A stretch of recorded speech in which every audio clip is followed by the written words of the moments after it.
मुझे बताइए, एलडीएफ और यूडीएफ, पीएफआई, जमाते इस्लामी और अब बढ़ती हुई एसडीपीआई से केरल को सुरक्षित रख सकते हैं क्या?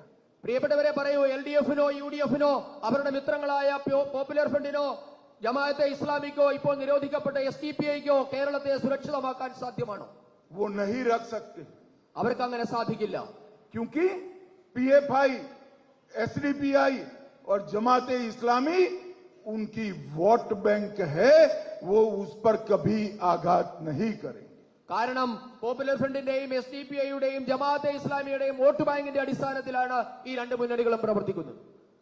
वो केरल को पीएफआई, जमाते इस्लामी और एसडीपीआई के विभाजनकारी एजेंडे से अगर कोई बचा सकता है तो केवल और केवल एनडीए बचा सकता है, बीजेपी बचा सकता है. പോപ്പുലർ ഫ്രണ്ടിന്റെയും ജമാഅത്തെ ഇസ്ലാമിയുടെയും SDPI-യുടെയും ഒക്കെ വിഭജന രാഷ്ട്രീയത്തിൽ നിന്ന് ആർക്കെങ്കിലും ഈ നാടിനെ രക്ഷിക്കാൻ സാധിക്കുമെങ്കിൽ അത് ഭാരതീയ ജനതാ പാർട്ടിക്ക് മാത്രമാണ്.